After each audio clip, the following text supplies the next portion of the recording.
Kita bahas lebih dalam terkait kondisi Gaza saat gencatan senjata dicabut bersama relawan Mercy Indonesia Dr. Reifal Haidar dan pengamat Timur Tengah Hasibullah Satrawi. Selamat malam Dr. Reifal, juga Bang Hasib.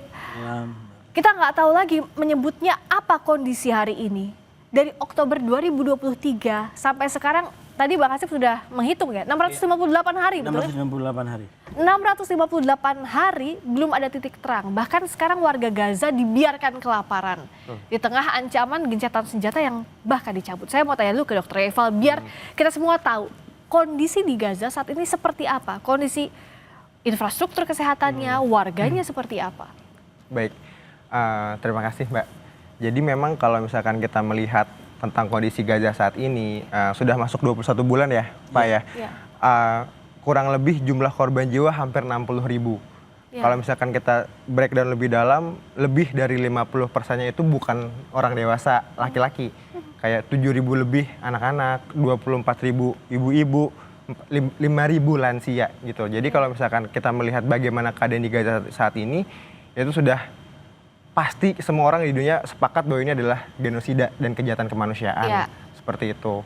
Nah kondisi di sana seperti apa? Rumah sakit atau bahkan data WHO itu kan kelaparan. Mungkin saya izin sedikit Gaza membacakan ya. Saya takut salah juga nih. Jadi sebenarnya WHO itu ada namanya Impact Report Gaza. Itu adalah? Yang sebenarnya setiap minggu itu berusaha untuk diupdate oleh WHO yang bekerja di sana. Itu juga dari NGO-NGO yang masuk, yang memberikan data secara real. MOH Palestina juga memberikan secara real kepada WHO.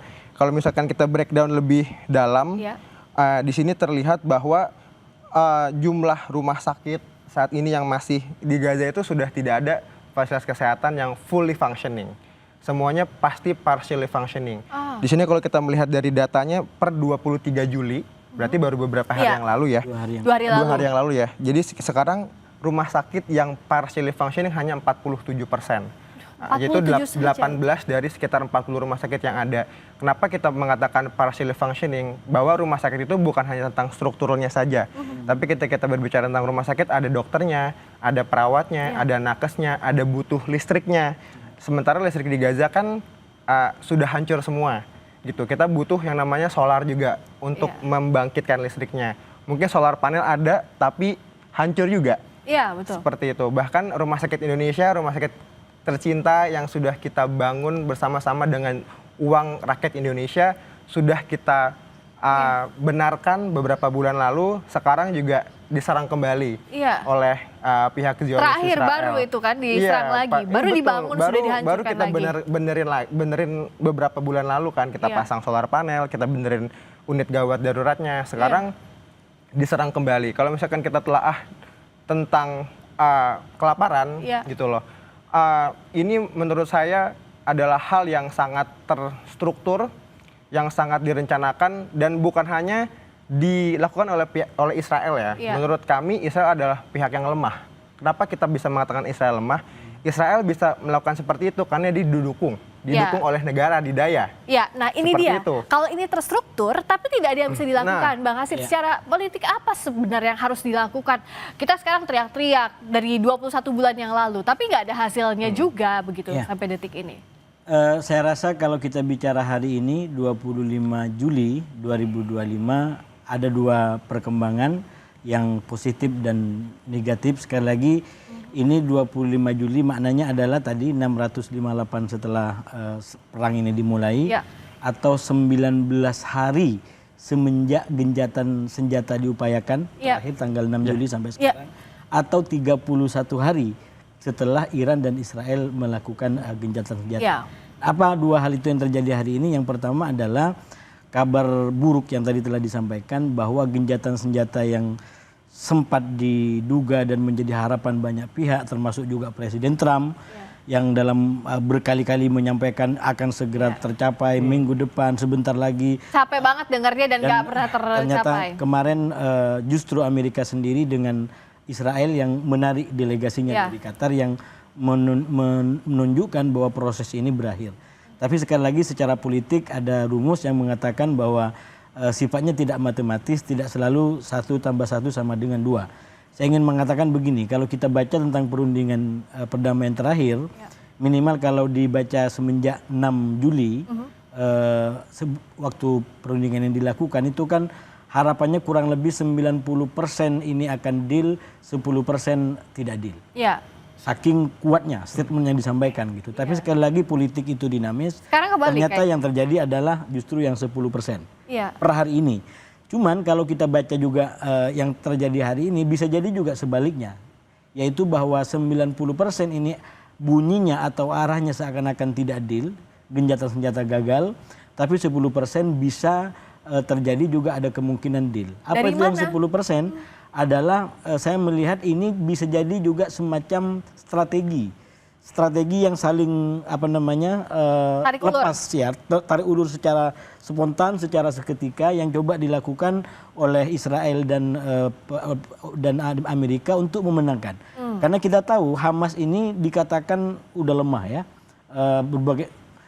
udah lemah dalam pengertian melihat dampaknya luar biasa dan mereka ingin segera ada gencatan senjata agar bantuan-bantuan bisa masuk. Tapi di lapangan ketika itu mau dikatakan lemah, Hamas menolak untuk mengatakan lemah. Betul. Mereka melawan, mereka menangkap, mereka menyergap serdadu Israel. Jadi mereka ingin tunjukkan bahwa kami belum lemah dan kami tidak ingin menyerah. Nah itu konteksnya. Kami ingin berunding dan kamu harus taat dalam syarat-syarat kami dalam perundingan. Iya, tapi masalahnya kan sekarang warga Gazanya semakin lemah. Kebayang mereka dibiarkan kelaparan, bahkan banyak yang mati kelaparan dalam antrean. Mbak Friska, saya melihat dari awal sebenarnya perang ini memang melibatkan para pihak yang saya sebut dari dulu itu orang-orang atau para pihak yang berkarakter keras. Hamas itu kita paham ini memang di kalangan kelompok-kelompok di Palestina orang yang paling keras. Minimal yang menggunakan pendekatan peperangan total. Ya.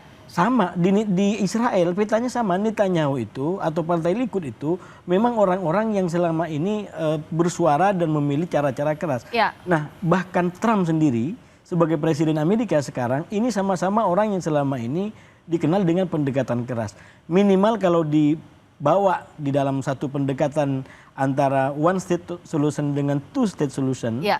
para pihak tiga pihak sekarang yang terlibat dalam perang ini sama-sama mereka yang mengikuti ideologi atau mazhab one state solution. Oke. Nah oleh karena itu kalau dipahami dalam konteks itu sangat paham kalau kemudian mereka kayak nggak peduli dengan semua, sekali lagi. Ekses warga sipil nggak ada yang peduli soal itu. Dan sekarang mereka sedang mencoba ingin menunjukkan kepada dunia siapa yang paling tidak peduli.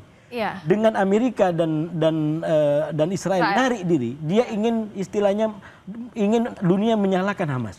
Hamas yang tidak peduli. Iya. Bagi mereka ya. Iya, Tapi bagi Hamas justru mereka ingin membalikan. Ini menunjukkan bahwa Israel dengan Amerika tidak peduli dengan Dan tidak punya itikat baik itu. Nah sebenarnya kalau di lapangannya, saya mau tahu Dr. Eval, seperti apa sih warga sangat kepayahan untuk bertahan? Kalau bantuan kan kurang bagaimana banyak dari Indonesia mengirimkan ke sana. Betul. Tapi pada praktiknya di lapangan seberapa sulit di sana? Betul. Jadi memang kalau misalkan kita melihat ini secara struktur dan sistematis ya, kalau bisa kita bilang. Ini dilakukan oleh Israel dan difasilitasi oleh Amerika sebagai negara yang men-backingkan Israel. Bagaimana kita lihat seluruh mata dunia tertuju pada Palestina. Semua orang di dunia bersepakat untuk membantu Palestina mengirim truk bantuan beribu-ribu yang sudah mengantri untuk masuk, tapi dihalangi untuk bisa masuk. Pun beberapa truk yang mungkin masuk puluhan per hari, ketika berusaha untuk membagikan bantuan tersebut, maka otomatis akan terjadi kerumunan. Iya. Dan target kerumunan itulah yang diserang oleh pihak Zionis Israel pada saat ini. Iya. Kalau misalkan kita lihat berita akhir-akhir ini ada 70 lebih, 50 lebih, 90 lebih orang yang syahid, bahkan ratusan luka-luka akibat serangan yang dilakukan oleh Zionis Israel, baik itu serangan udara, darat maupun laut. Nah, jadi saat ini masyarakat Palestina punya dua pilihan, Mbak Priska. Yang pertama, mereka mati karena kelaparan. Iya. Yang kedua, mereka berusaha untuk mengambil makanan, mengantri dengan kemungkinan Ditembak. mereka juga akan mati ketika mengantri. Iya. Jadi dua-duanya sama-sama tidak ada yang enak. Baik, Dan itu kita saksikan oleh jutaan bahkan miliaran mata yang ada di dunia. Gitu. Maksudnya kita semua Indonesia sebagai salah satu negara Muslim terbesar di dunia, kita sama-sama berharap bahwa kita bisa menjadi inisiator agar ini semua bisa terkendali gitu Iya loh, Pak. betul. Nah apa yang bisa dilakukan? Karena begini ya, sekaligus juga merangkum Bang Hasib. banyak sekali statement pembodohan yang sudah dilontarkan, misalnya oh tidak sengaja menembak mereka yang sedang mengantre, kan capek Ini, begitu. jangankan kita katakanlah yang tidak terkait dengan Israel, bukan orang Israel gitu. Bahkan ada salah satu penulis Israel sendiri hari ini yang mengkritik keras apa yang dilakukan oleh pemerintahannya. Dengan mengatakan bahwa melihat dampak kemanusiaan yang begitu besar di Gaza, kata dia, itu kita teringat pada korban Holocaust. Jadi seakan-akan Israel dulu menjadi korban Holocaust dan sekarang justru Israel menjadi pelakunya. Nah, oleh karena itu menurut saya, kembali ke poin saya tadi yang pertama, sebenarnya hari ini walaupun di samping ada kabar buruk juga ada yang lumayan baik. Apa itu? Yaitu inisiatif dan komitmen dari Perancis untuk mengakui kemerdekaan Palestina. September nanti janjinya ya. Dan di level menteri akhir bulan ini akan dilakukan di PBB. Cuman di level presiden itu diperkirakan September. Kenapa saya katakan ini momentum? Sekali lagi kalau kita bicara tentang kemanusiaan, sekarang yang paling komit dengan kemanusiaan adalah Eropa. Di antara negara-negara ini. Amerika di bawah Donald Trump tidak ada orang yang mulai percaya dengan kemanusiaan yang dia bangun. Karena sekali lagi minimalnya tidak konsisten dengan apa yang dikatakan.